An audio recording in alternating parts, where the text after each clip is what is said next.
Being quiet, shy, or introverted does not automatically mean they are bad at communication. Introversion simply means instead of getting energized by social interactions, they become fatigued. But this also depends on the social setting. Many introverts do best in one-on-one and small group settings, preferably with close friends and family. Introverted individuals may be shy and quiet at first, but will later open up and be just as talkative as an extroverted person given the chance. In addition to this, many introverts can also learn to be more extroverted, or more accurately display traits that are commonly associated with extroverts, such as being bolder in group settings, good at giving speeches in front of an audience, and being less shy at the first meeting, etc. But this doesn't change the fact that these things will be emotionally taxing.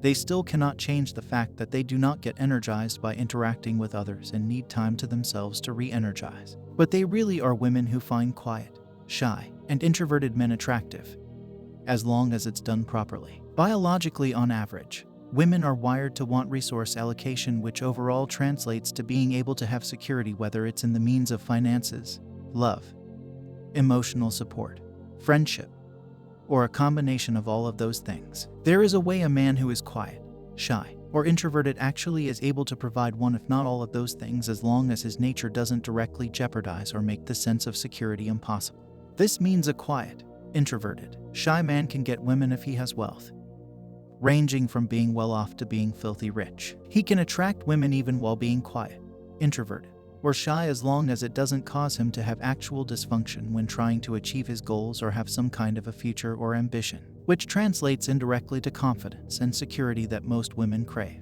A lot of people think that is an oxymoron, but it's not so. I've met plenty of men who are introverted, quiet, and shy, but they are still very successful businessmen, affluently wealthy, and live a high-status life. They are still able to have charisma and use these traits in a positive way where it simply works to still attract women, instead of letting it ruin them. Being shy to the point where he can't even leave the house, acting like he has mental or social issues, and living in his mother's basement due to his severe introversion is not what all shy, introverted men are like. A shy, introverted guy doesn't automatically mean he is bad with women.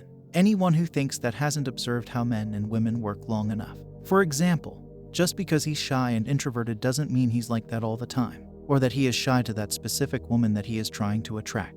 There are women who sincerely find shyness adorable and charming as well. There are women who are into being the motherly caretaker type and who prefer younger men who are shy and reserved. There are women out there who legitimately like leaning more towards being a dominant role in the relationship and balancing out the timid man with her extroverted nature. There are all sorts of people out there, so there is no real blanket statement when it comes to this. Also, there are huge cultural differences that people aren't considering. It is important to take note that in East Asia, traits such as humility, conformity, and the importance of family unity are the most important. This is in direct contrast to a Western culture where independence and being a man who takes risks with temperamental behavior is seen to be the ultimate heartthrob for women. In Asia, the most popular type of men that women covet and try to get with are those who show humbleness, intelligence, introversion, good manners, and are academically and financially ambitious. These things are the ultimate traits that they consider to reign supreme for a man.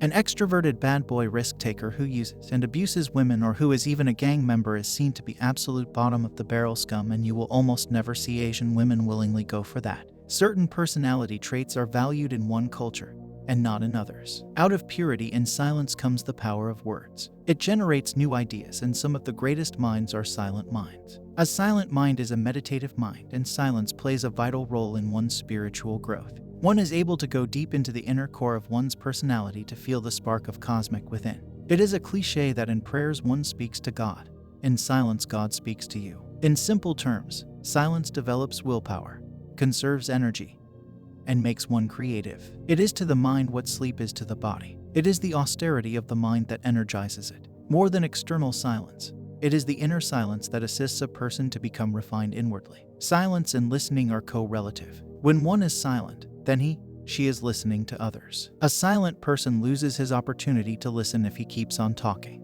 Listening is essential to gain knowledge and achieve silence. Listening has an inherent message of care for the person speaking to you. Silence is an active experience where the power of intuition unfolds. It is also a means to avoid confrontation. It teaches a person to meditate, where you summon all energies to one idea and convert your observation into vision. A silent mind is an experience of the non-existence of thoughts of the physical world and an entrance to the spiritual world where one achieves or realizes the true identity of oneself and God. The inner spiritual status can be used to realize the temporary nature of physical life and appreciate what is permanent. This is the whole idea behind self-realization and God's realization.